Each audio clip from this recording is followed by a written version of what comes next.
All right, Shabbos, say good morning. Let us begin today's daf. Is Kuf Tes Zayin 116. We begin by thanking our sponsors for this morning's shir. Thank our Day of Learning sponsor, Howard and Aileen Friedman, in memory of Howard's sister, Fia Pessel Bas Shalom Zechron Livracha. We hope that in the merit of our Talmud Torah, her neshama will have an aliyah and family a nechama. We thank the Friedmans very much for their sponsorship. So with that, let us begin.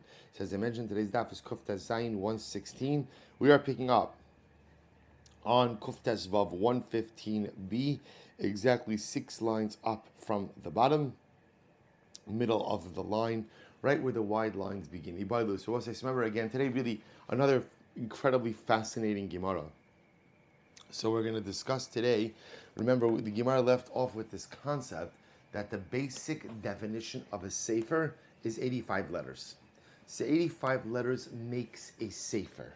So the Gemara says, remember, it's based on the section of Vayhi ben Sa'aron. Again, we'll discuss why the Vayhi ben Sa'aron represents sefer. We'll see that in today's daf. But Lamaisa, 85 letters, that's what constitutes a sefer. So the Gemara says, Ibailahu Hanishmoni mechamish osios mechunasos umufuzaros. Do these 85 letters have to be like together in the sefer, or can they be dispersed throughout the scroll? Rav Huna says they must be together. Rav Chisda Amar afilu mefuzaros. Rav Chisda said even if they are scattered around. Meisveis or Ezekasha Sefer Torah Shabala.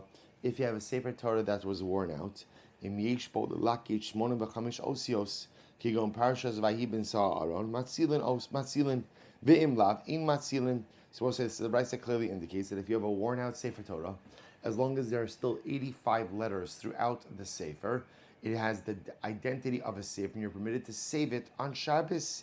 Rav Huna said the Brisa clearly seems to indicate that what?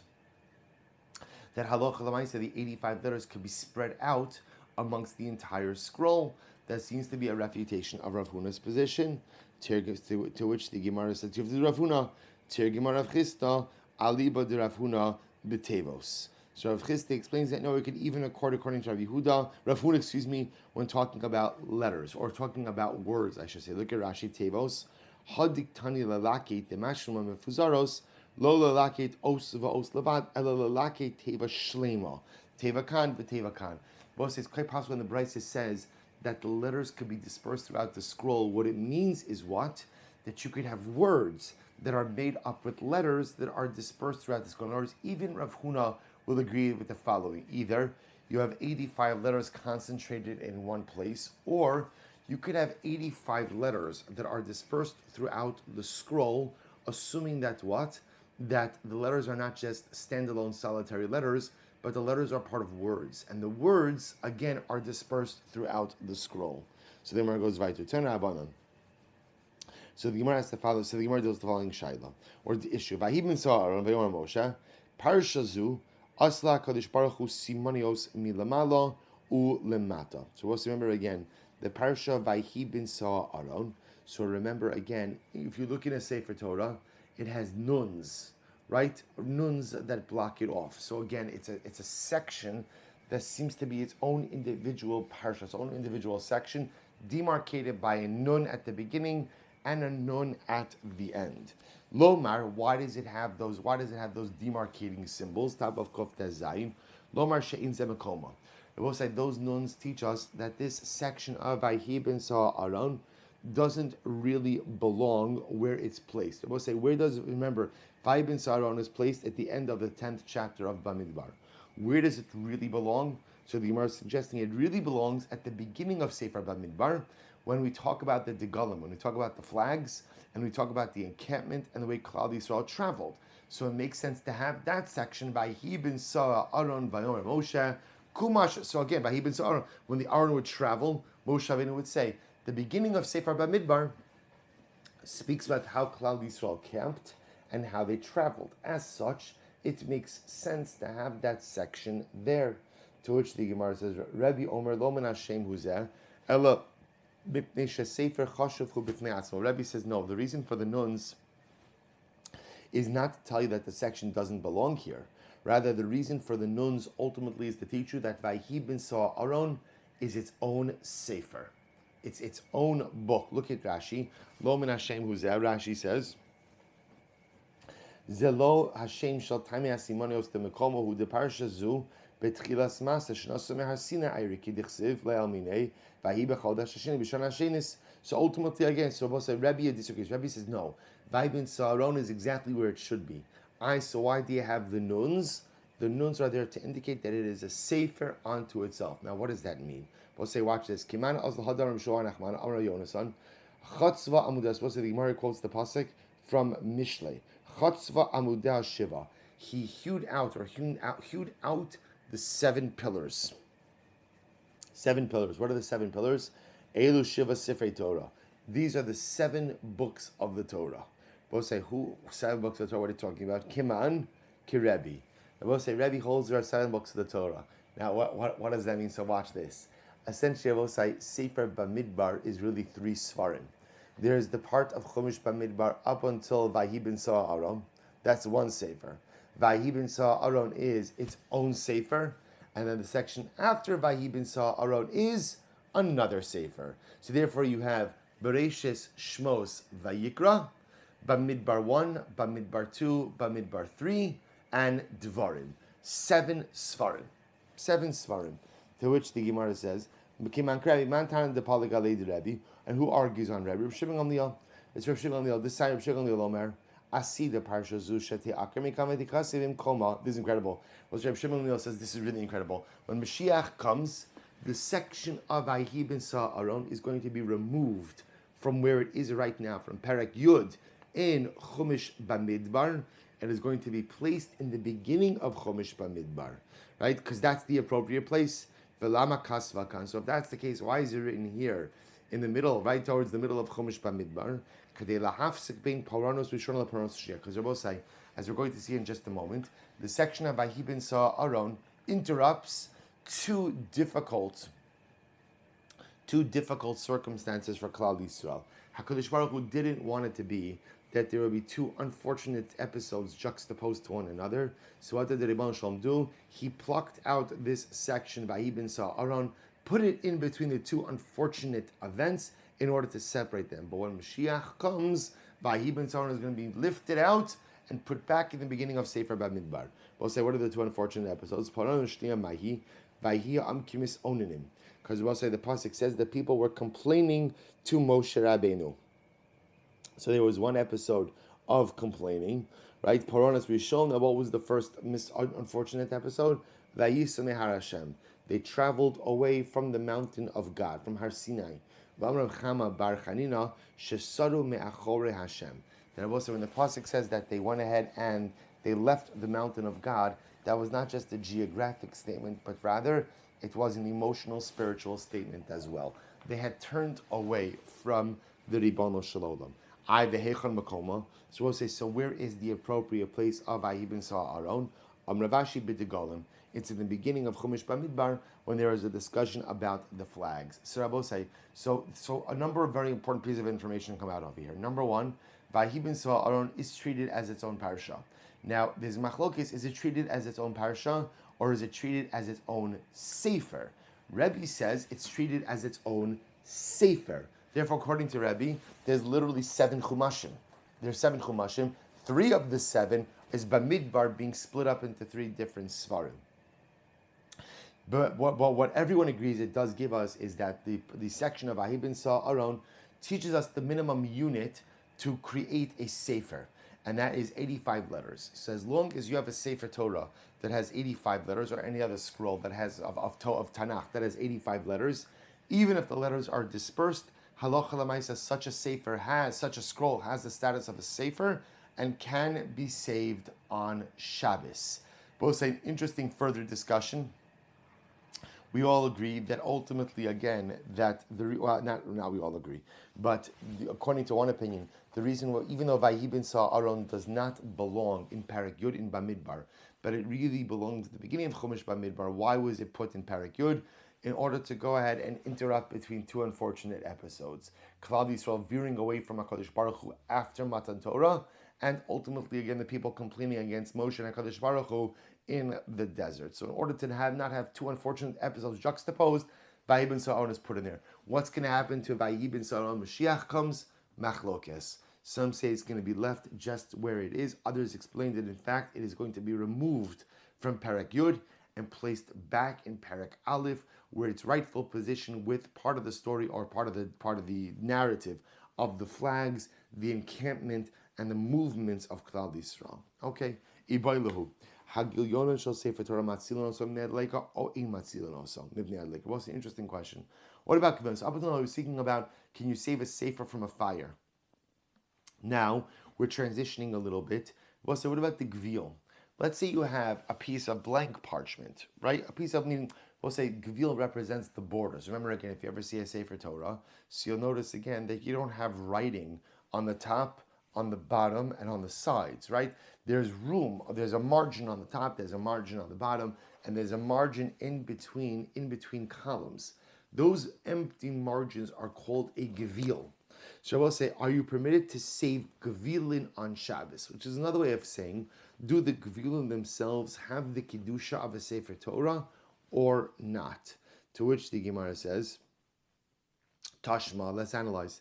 Sefer Torah Shebala, if a Sefer Torah was worn out, Imish, Bolalakish, one of the Chamish Osios, Kigon Parashas, Vaibin Sar Matzilin, Vim Lavin Matzilin. So what did we see before, Bosai? If you have a worn out Sefer Torah, as long as there are 85 letters, like the section of Vaibin Sa'aron, you could save the Sefer.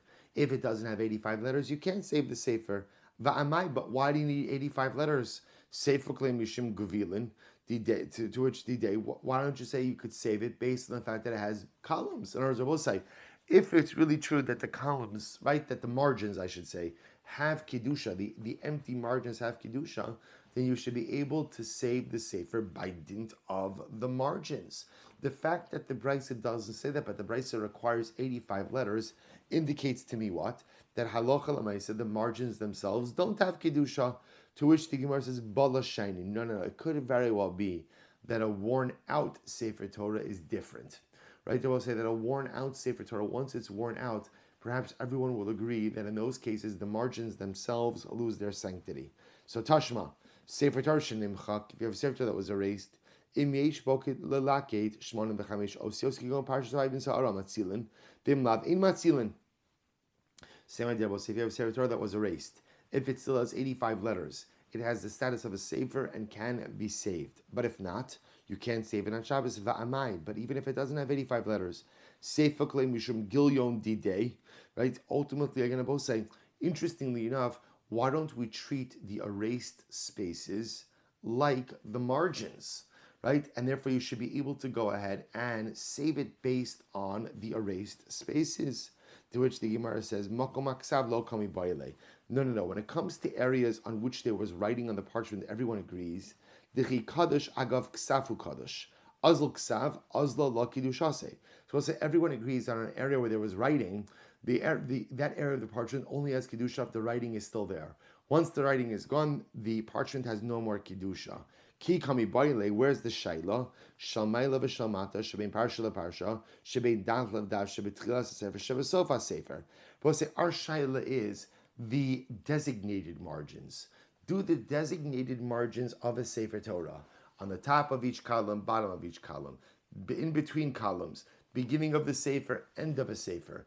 Do those margins, which are by design left blank, do they have Kiddushin? So we'll say, so just to illustrate to you where this case would come up, imagine for a moment somebody detaches the margins. So we'll say, let's say, it doesn't matter why, somebody cut off the margins of a Sefer Torah, the blank margins. Now again, Sefer Torah is still kosher. Let's say somebody cut it off, and Reuven cut it off, and he has it resting in his house. A fire breaks out in Reuven's house. Is Reuven permitted to save the margins or not? That's the shaila we're dealing with. Do the margins have kedusha or not? Or for that matter, you have a Sefer Torah. That again, like we mentioned before. Well, okay, let's see. So the Gemara says as follows. The Gemara says, I'm sorry. Says the Sefer Klei Mishumahu. So I don't understand why not go ahead and say that we could save the Sefer because of the margins. The guy is Vishadi. Then in that case, we're talking about a situation where the margins were removed and discarded. So we'll say we still don't know what to do with the margins. Tashma. Hagilyonin Shalmaila B'Shalmata, Shebein Parsha the Parsha, Shebein Daf Shavitchal Sefer Shavasofah Sefer. So the Brisa says as follows: the margins on the top and on the bottom of the writing, in between columns, between one section of parchment and another section of parchment, at the beginning of the scroll, end of the scroll. Remember again, we've seen this before. There's a halacha that says as follows: a rabbinic enactment that if you touch a scroll, your hands become tamei vis-a-vis truma. That if you were to go ahead and touch truma, you would convey tuma to the truma. Remember again, why did Chazal do that? Remember we saw this is in brachas. Because what did people used to do? People used to store their truma in the Aron Kodesh, right? And they would say, the Sefer Torah is Kaddish, the Truma is Kaddish, everything is Kaddish, and therefore we should just store them one next to the other. What was the problem? The problem is that rodents got into the Aron, started eating the Truma, and as a result started nibbling on the parchment of the Sifrei Torah as well. So therefore, in order to go ahead and prevent this practice from occurring, so Chazal said that if you touch the parchment of a scroll, your hands become tamei, convey tuma to truma, and render the truma unfit for consumption, thereby really dissuading people in a significant way from going ahead and placing their truma next to their Sefer Torah. So the Gemara says, we see that what? If you touch the margins, your hands become tamei. So that would seem to indicate that what? That the margins themselves do have kedusha. Dilma agov Sefer Torah shiny. But it's very possible that ultimately, again, when the Sefer Torah, meaning it could be that legabe tuma, since the margins obviously are part of the same Sefer, that ultimately, again, they'll convey tuma. But that doesn't necessarily tell us what we could do regarding the margins on Shabbos. To which the Gemara says, Tashma, Hagilyonim Sifrei Minin, Ein Matzilin Osam Ibnei Daleka. So we'll say Gilyonin, margins, and Sifrei Minin. Now, interestingly enough, Sifrei Minin are Sfarim written by heretics. And we'll say now we're gonna get into this a little bit in Mirz Hashem.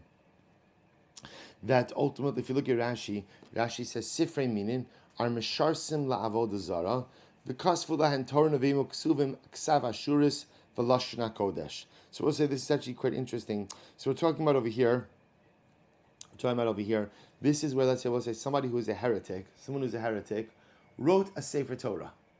He wrote a Sefer Torah, or for that matter, he wrote a scroll of Nevi'im and Ksuvim, and it's totally kosher. Meaning he wrote a bona fide Sefer Torah on parchment with dio, with ksav ashuris, the right script, the right ink, the right parchment, mamish perfect. Mamish, everything is perfect except the person, right? Except the sofer. So the sofer wrote it as a heretic.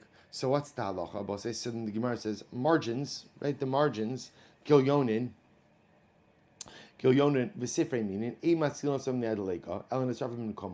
you cannot save them from the fire, but rather you allow them to be burned in place. Hein va'azkaro sehen. Both the books, the Sfarim, even if they contain the name of Hashem. My love, Gilyon, the Sefer Torah. Is this not referring to the margins of a Sefer Torah? You see from here that the margins themselves do not have Kiddusha. To which the Gemara says, no, lo Gilyonin de Sifrei Minin. Rather, it's referring to the margins of Sfarim written by Mina Apikarsin. Hashta Sifrei Minan Gufayu in Matzilin. Gilyoni, why? That doesn't make any sense. If the Brisa tells you about that you have a Sefer Torah that was written by a min, that was written by a heretic, that you're not allowed to save that Sefer Torah on Shabbos, if I can't, because again, this goes back to the basic idea that what endows a Sefer Torah with Kedusha is not the ink and not the parchment and not the script, but rather the sofer who writes it. So if the person who wrote the Sefer is a heretic, the Sefer has no Kedusha. And therefore, halacha l'maisa, if a fire breaks out, you are not permitted to save such a Sefer. So the Gemara says, it can't be talking about the gilyon, the margins of a Sefer Torah like that, because if that Sefer you're allowed to burn, of course the margins have no Kedusha. Hachikam, that's what it means to say. The Sifrei minin, harei hein ki gilyonim. What it means to say is like this: a Sefer Torah written by an apikoris and heretic is just like the margins of a regular Sefer. And just like the margins of a regular Sefer Torah, even if written by a kosher sofer, ultimately again don't have Kedusha, so too the entire Sefer written by a heretic does not have Kedusha as well. So the Gemara says Gufa. So we'll say, so let's, before we get to this, so what's the halacha regarding the margins? So interestingly enough, the Shulchan Aruch writes, this is in Shin Lamed Daled, Sif Chaf. Oops, sorry. So the Shulchan Aruch writes as follows: Hagilyonin shalamalo shalamata, v'shebein parsha leparsha, v'shebein daf ledaf, shebetchilas hasefer, shebesof hasefer, ein matzilin osan. So we'll say, so ultimately again, so halacha l'maisa, the Shulchan Aruch paskins, the margins themselves have no inherent Kedusha Sefer Torah. So therefore the Mishnah Berurah explains, whether you have a situation where the margins themselves were detached from the Sefer, or you have a scroll that doesn't have 85 letters in it, so again, the margins do not have Kedusha, and therefore for Shabbos purposes, if Chas v'Shalom a fire were to break out, ultimately, again, you would not be permitted to go ahead and save the margins on Shabbos. Good. That's that, Shabbos. I say now, once the Gemara brought up the Sefer Torah written by an Apikores, we're going to spend a little bit of time on that, because this is really quite fascinating. So, Gufa. So, the Gemara raises the kasha. Gufa, Hagil Yona v'Sifrei minin ein matzilin osom ne'adleika. If you have margins of a Sefer, or for that matter, we'll say, remember again, when we say Sifrei minin, we're talking about, let's say, an Apikores, someone who is a non-believer. This is now, we'll say, a min is a Jew, just to be clear. It's not a Jew, right? We're talking about over here a Jew who is an Apikores, a Jew who is a heretic. So such a person goes ahead and writes a Sefer Torah. That Sefer has no Kiddusha. That Sefer has no holiness, and therefore should a fire break out on Shabbos, one would not be permitted to go ahead and save that Sefer on Shabbos. So the Gemara says, Rabbi Yossi Omer B'chol Kol Dras Haskar Shaban V'Gonzan V'Ashar Sarfan. Rabbi Yossi says, during the week, if you come across such a Sefer, what you should do is cut out the names of God in the Sefer, put those in Shemus. So put the names of God in Shemus. The rest of the Sefer you could burn. Right? The rest of the Sefer has no Kiddusha. I'm Rabbi Tarfon. Echbach es bonai. So Rabbi Tarfon says, literally, I will bury my sons. I will say that was like a lashon of shua. I swear, she'im yavo liyadi shani esraf os osam ve'esas kar sheman.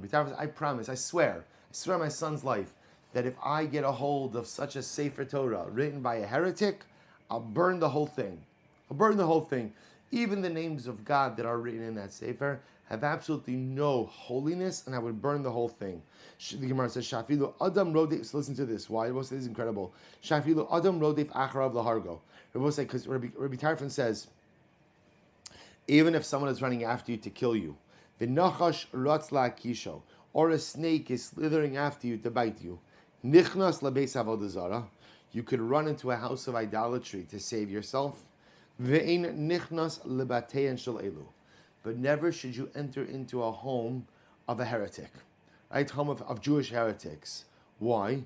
Shahalalu makirin v'kofrin, because at the end of the day, v'halalu imakirin v'kofrin. This is really incredible. So Rabbi Tarfon says like this, Goyim, Gentiles who worship Avodah Zarah, this is what they know. Right? So if that's what you know, that's what you know. If that's the theology you were brought up with, then that's the theology you have. There's nothing really more to talk about. So therefore, again, there's a certain lack of malice. A Jewish heretic, unfortunately, knows. He knows. And yet, even though he knows, he actively and willingly turns his back. Such an individual, Rabbi Tarfon says, you must stay away from in totality. Literally, even if someone is pursuing you to kill you, don't run into his house. Obviously, I will say it's a bit hyperbolic, right? It's a bit hyperbolic. But again, Rabbi Tarfon is trying to make a really fascinating distinction between Avodah Zarah and Minos. There's a distinction between idolatry and heresy. Idolatry, that's their theology. That's their religion. That's what they know. There's no malice. But heresy, where a Jew knows, and yet he actively chooses to rebel against HaKadosh Baruch Hu, that Rabbi Tarfon says you must stay away from at all costs. And as Rabbi Tarfon says, if I were to get a hold of a sefer written by a heretic, I'd burn the whole thing. About the heretics, it says, behind the door, behind the mezuzah, they have placed remembrance. In other words, the metaphor being, they throw HaKadosh Baruch Hu behind the door. Rabbi Shmuel Kavachomer. Rabbi Shmuel says that Rabbi Tarfon is right, and they can say based on Kavachomer. Umala so shalom ben ish leishto amar Torah shemi shenichta b'kedushim achal hamayim. We'll say so. B'shas like this, by sota, a man suspects his wife of committing adultery, and again, it's more than a suspicion. It's a suspicion that has at least some circumstantial evidence to it. So remember again, the whole process of sota. You take the parchment, dissolve it in water, and she drinks it, and that drink, right, that concoction tests her purity or not. So ultimately, again, yet even though that allows for the dissolving of a parchment with God's name on it, to which the Gemara says, if HaKadosh Baruch Hu allows his name to be erased in order to make shalom between a husband and wife,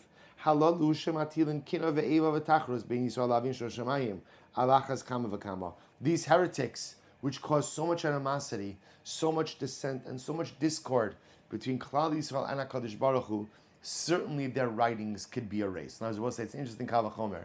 If you could erase the name of Hashem to go ahead and make shalom between a husband and a wife, certainly you could go ahead and erase an entire scroll, destroy an entire scroll, in order to make shalom between HaKadosh Baruch Hu and his children. Pretty incredible.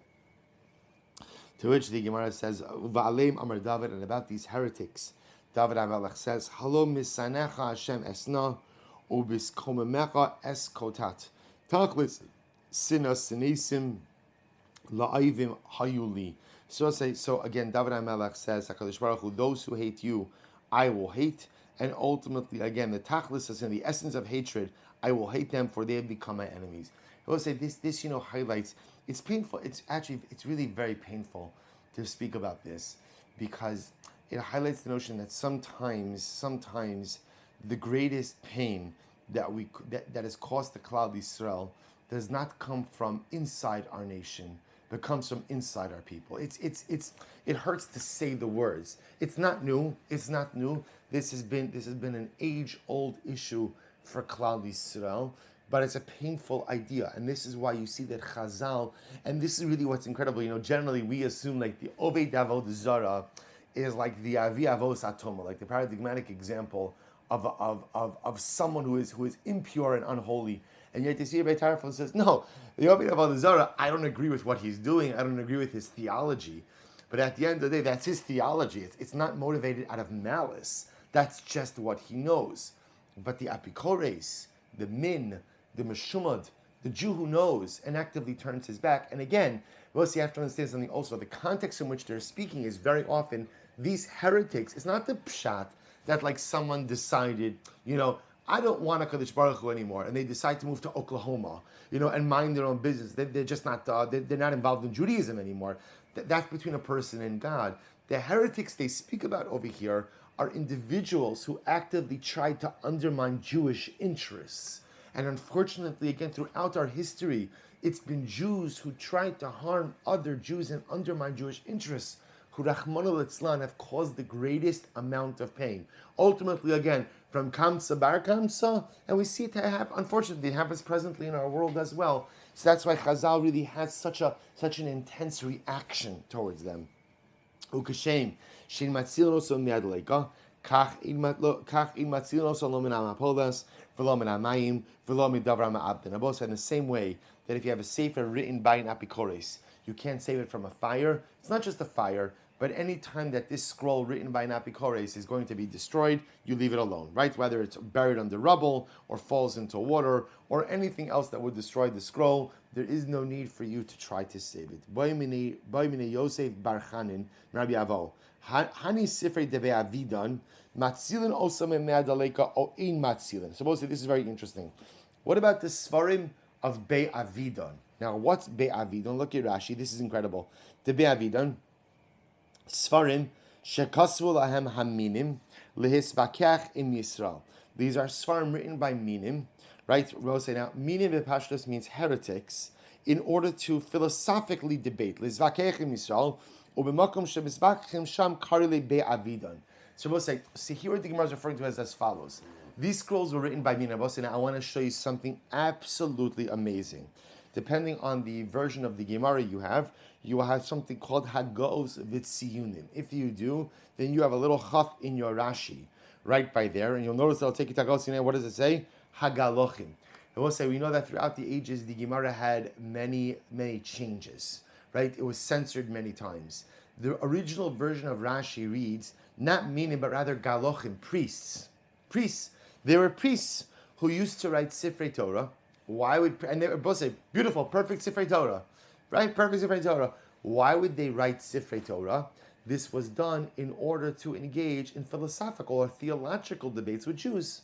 So Beit Avidon was an example of a place where they used to gather for philosophical debates. So now the Gemara says, so what's the status of Sfarim written for Beit Avidon? So this is a place where, again, Jews and Gentiles, right, or Jews and idolaters, or Jews and priests, or Jews and other religions would gather to debate philosophy or religion. So they had Sfarim there. So what is the status of those Sfarim? So the Gemara says, Bamine Rabbi Yossi Rechanim Rabbi Avo Hano Sifrei de Avidon Matzil Sav Merlikoi Matzilin. So the Gemara says, in Veliv Velav Verafia Biyadeh. So both say Rabbi Avo wasn't sure. Sometimes he said, yes, you can save them. Sometimes he said, no, you can't save them. He wasn't sure what the halacha, what the status of these Sfarim was. So the Gemara says the following: Rav lo azul be'avidon. Rav in general would never go to be'avidon. We'll say this is really quite incredible. Rav would not go to debate in be'avidon. The kol shekin lebei nitzrafi, and all the more so he wouldn't go to Beit Nitzrafi. And I will say Rashi says Nitzrafi was avodah zara. That was a house of idolatry. So be'avidon wasn't the house of idolatry. It really was designated as a place of philosophical debate. But Rav would not engage in these philosophical debates. So I'll say, Rav wouldn't engage in the philosophical debates for really a couple of reasons. Number one, because nothing good really ever came from it. You know, I will say, klal gadol in life is, it's really only kedai to enter into a conversation with someone if they actually want to hear what you have to say, or you want to hear what they have to say. If either of the parties enters into a discussion with an absolutely unequivocally closed mind, then at the end of the day, the conversation is usually futile. Right? There's usually not much to a conversation. So Rav in general stayed away from these philosophical debates as he felt that they did not yield anything positive. So we'll say, so he wouldn't go to Beit Avidon. Certainly, they also had these philosophical debates, apparently like in some type of idolatrous temple. He certainly didn't go there. So Shmuel, lebei nitzrafei lo az, lebei Avidon azo. So Shmuel would not go to Beit Nitzrafei because that was a place of avodah zara. But Shmuel would go to the philosophical debates in Beit Avidon. Amrulei l'Rava, so they said to Rava, my time alo asis lebe'avidon. So I said to Rava, why don't you come with us to be'avidon? So Rava said, Amr lahu dikla planya ika ba'archa v'kashili. So Rava didn't want to say because it's a waste of time.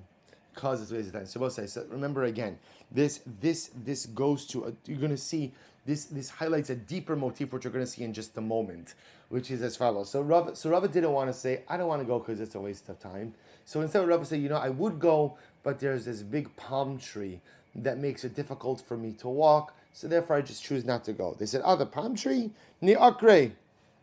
No problem. We'll uproot that guy, right? Well, we'll just take that out, right? Well, I know a guy. I mean, I'm Jewish. I'm not going to uproot it myself, but I have a guy who I could call to go ahead and do that, right? So my guy will come, he'll uproot it, and that way you can come to Be'avidon. So the Gemara says, Duchte kashle, to which Rava said, but still, the pathway, right? The pathway is uneven. It's not going to be good. So Rava kept deflecting. He did not want to be in a position to have to go to Be'avidon. Mar bar Yosef Amar Ana Minayu Ana V'lo Mistafina Minah. So Rava listens to this. Mar bar Yosef says, I go to debate the priests and everyone else and the minim, because the truth is I'm close with them. So because I'm close with them, again, I can have open and honest dialogue. To which the Gemara says, Zimna chada azul boy sakune.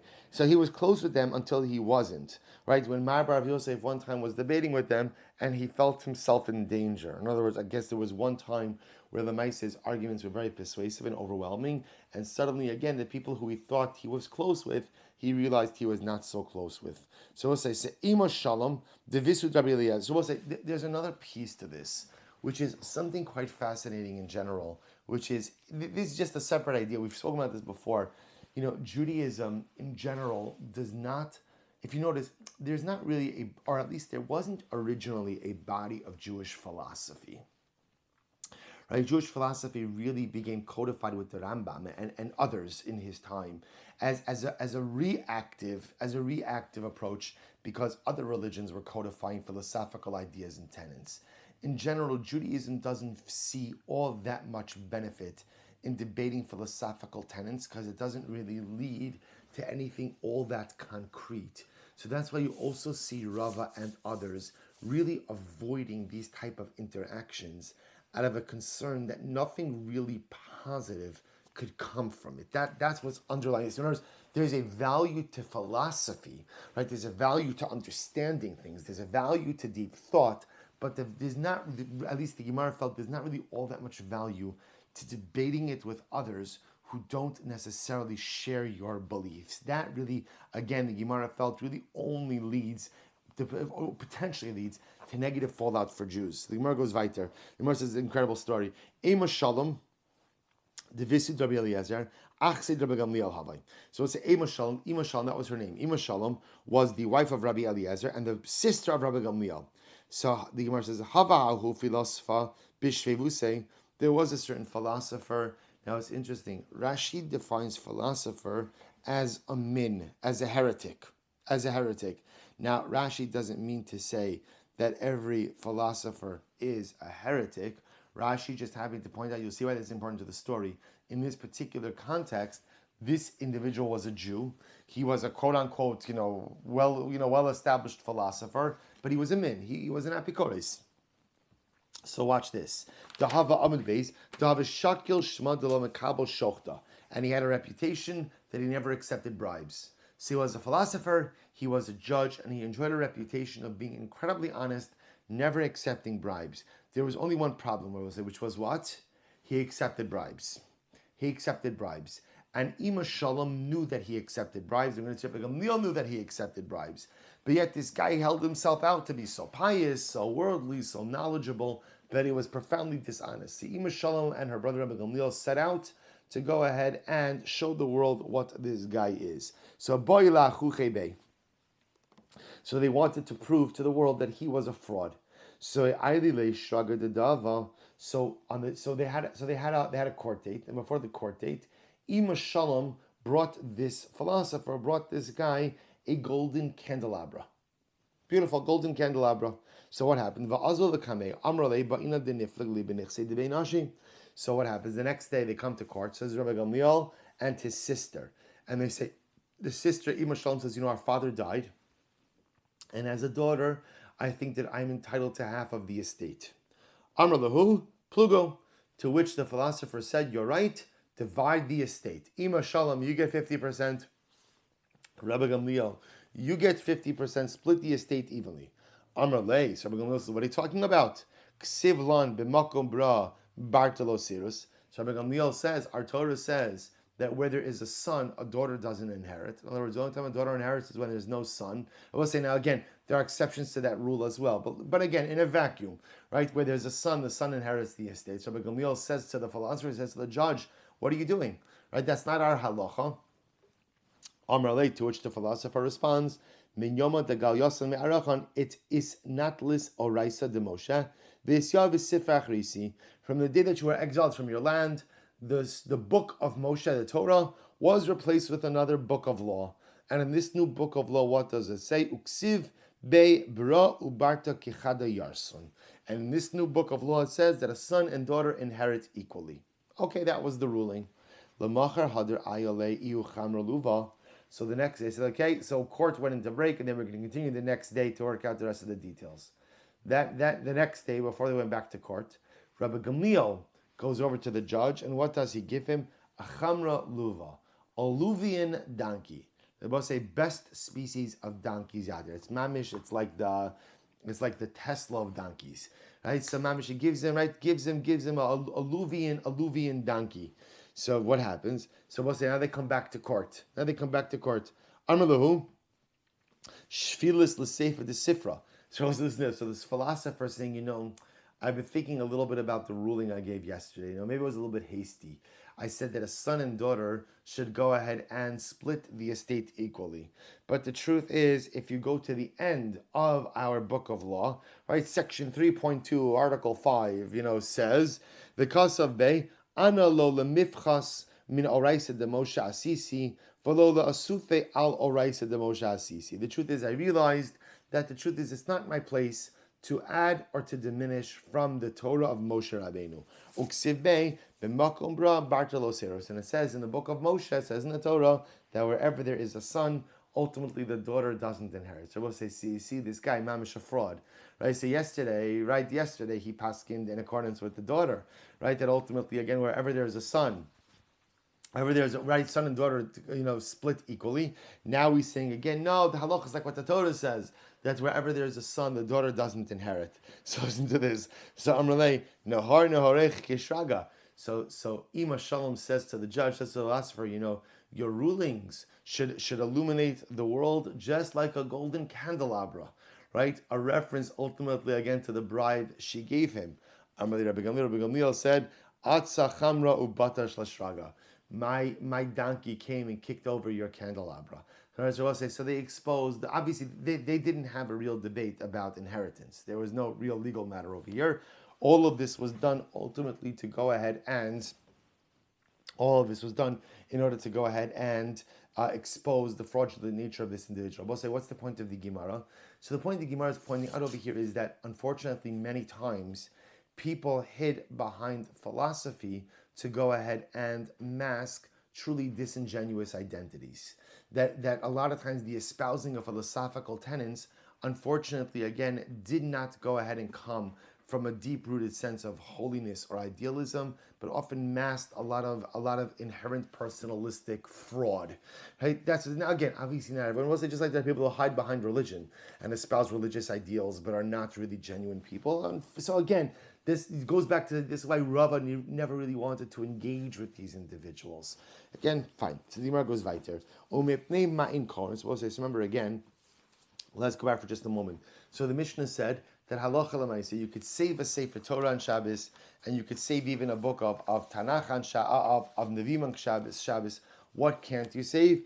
You can't save a book of. You are not allowed to read from a book of Ksuvim. Right? Why can't you read from Ksuvim on Shabbos? Mipnei bittul beis hamedrash. So remember again, Rashi explains mipnei bittul beis hamedrash. What used to happen on Shabbos? The Rav of the city would give a shir. And what was the shir? The shir was on halacha.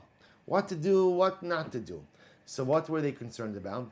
That if a person starts reading Ksuvim, we'll say in general, Ksuvim is always much more interesting than halacha. So if a person starts reading Ksuvim, what's going to happen? They're going to get caught up in their reading of Ksuvim, and they're not going to go to shir. And if they don't go to shir, they're not going to learn halacha. And if they don't learn halacha, then they're going to be spiritually and Judaically deficient. Therefore, Chazal said, no reading of Ksuvim on Shabbos. To which the Gemara says, Amar Rav lo shon elo bizman beis hamedrash. Ava shelo bizman beis hamedrash koren. So Rav said, that's only true. You can't read Ksuvim at the time that the Rav was giving a shir in the beis hamedrash. But during the rest of Shabbos, you can. Shmuel says, no, even at a time when the Rav wasn't giving the shir, you can't read Ksuvim all of Shabbos. Ini, is that so? V'ha Narda Asrei de Shmuel. Yet Narda was the city of Shmuel, but Narda Paski Sidra B'Ksuvim B'Minchasa the Shabsa. Yet in Narda, they used to go ahead and read a section of Ksuvim by Shabbos Mincha. So that apparently Shmuel did allow for the reading of Ksuvim. Ella Itmar Hachi Itmar. Here's I have to read the Machlokes. Amarav Lo Shanu Ella B'Makom Beis HaMedrash. Aval Shelo B'Makom Beis HaMedrash Kohen. Rav says the only prohibition to read Ksuvim is in the place of the Beis HaMedrash, in the place where the Rav was giving shir. Because then there was a concern that what's going to happen? The Rav is going to be giving shir, and you're going to be reading something else, right? This is like the equivalent of like the Israel newsletter, right? The Rav is going to be giving the drasha, right? And you're going to be reading something else. So therefore, again, you're not allowed to read Ksuvim in the place where the Rav is giving the drasha. Shmuel says, Bein b'makom beis hamedrash, bein shelo b'makom beis hamedrash, bizman beis hamedrash and korin, shelo bizman beis hamedrash korin. So Shmuel says, no. Geography is not really an issue over here. right? It does meaning at the time that the Rav is giving the shir, you can't read ksuvim. It doesn't matter if you're in the base medrash or if you're at home. We don't want anything distracting you from going to shir. But when it's not the time of the Rav's shir, then you are permitted to read ksuvim. Va'az the Shmuel Tamei, Shmuel goes according to his reasoning, the ben arda paski sidra de ksuvim beminchasa de shabsa. Because also in Narda, they used to go out and read a section of ksuvim by Shabbos Mincha. So that's the position of Shmuel. Halacha lemaisa, you could go. It's only at the time of the shir. At the time of the shir, you can't read ksuvim whether you're in the base medrash or whether you're at home. But when it's not the time of the shir, you can read ksuvim. Rav Ashi on the olam kidamra meikara. So Rav Ashi says in reality, it's as we said before. Ushmo Rabbi Nechemia. And Rabbi says Shmuel holds like Rabbi Nechemia, who says that the reading of ksuvim on Shabbos is probably for a totally different reason. The Sanya, here we go. So even though we said that you can't read ksuvim on Shabbos, however, aval shonin bahen. They both say you could learn the midrashim associated with ksuvim. You could learn the midrashim associated with ksuvim, the darshan bahen, and again you could learn in depth ksuvim. Nitzrach lepasek maybe v'roebo. If ultimately again you need a pasuk from ksuvim, you're looking something up, you could look up a pasuk in a scroll of ksuvim. Amrei Nechemia mipnei ma amru kisei kodesh ein korin bahen. So Nechemia says, why is it that Chazal said you can't read ksuvim? Listen to this. Kedei sheyomru b'kisei kodesh ein korin the kol shekein b'shtari had yotos. In order that a person should say, if there was to listen to this, if there's a limitation on my ability to read ksuvim, then certainly I can't read mundane business matters as well. So also Nechemia says something amazing. Because as I think about this, there is some level of legislation regarding learning Torah on Shabbos. So there might be a machlokes as to, when you're not allowed to read ksuvim, how you're not allowed to read ksuvim, what part of ksuvim, medrash ksuvim. The point is there's a discussion, right? There's a discussion about not learning some type of Torah on Shabbos. So Nechemia says, the whole reason why Chazal instituted some limitation on ksuvim, although that limitation is subject to dispute, right? The reason Chazal instituted it was why?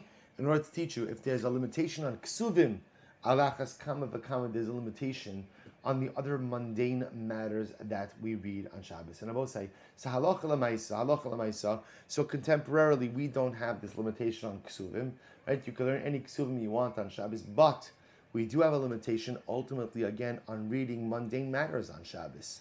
So whether it's business items, work-related items, or for that matter, things not really related to Shabbos, related to Kedusha. Again, there's obviously, you don't have to necessarily learn Torah the entire Shabbos, a person reads a book, but the idea is that a person should be conscious and cognizant of what it is that they are spending their time reading and learning on Shabbos. All right, we'll stop over here.